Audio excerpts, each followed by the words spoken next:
કેમ છો બાળ દોસ્તો? મજામાં હશો? સુપ્રભાત. વાર્તા સાંભળવી છે ને? હું ગૌતમ ચૌહાણ આપ સૌની સમક્ષ એક નાનકડી વાર્તા લઈને પ્રસ્તુત થઈ રહ્યો છું. વાર્તાનું નામ છે સુખ.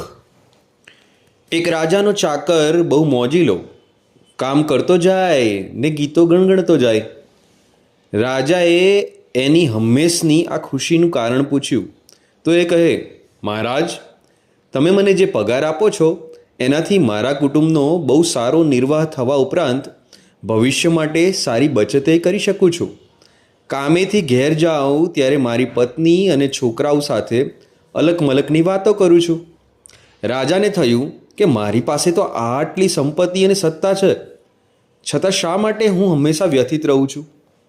પોતાની આ મૂંઝવણ એમના મંત્રી પાસે ઠાલવી. મંત્રીએ મૂંઝવણના ઉકેલ માટે એક યોજના બનાવી.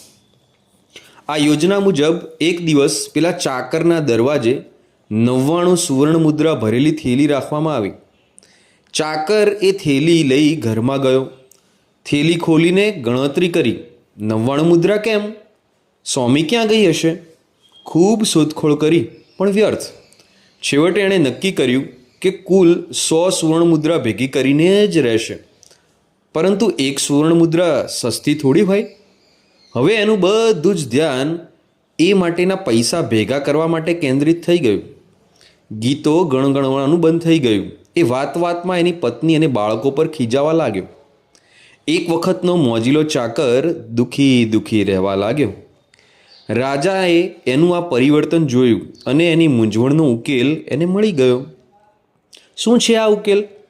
સારું જીવન જીવી શકીએ એના માટે મહેનત કરવી એ સારી બાબત છે, પણ એમાં એટલી અતિશયોક્તિ તો ન જ કરવી જોઈએ કે જેથી આપણા નિકટના પ્રેમાળ સ્વજનો છે એનાથી દૂર જતા રહીએ. કહેવાતા વૈભવની લાઈમાં આપણા સુખ અને ખુશીનો ભોગ લેવાવો ન જોઈએ. આશા છે તમને સૌને આ વાર્તા ગમી હશે. તમારો દિવસ આનંદદાયી નીવડે. આભાર.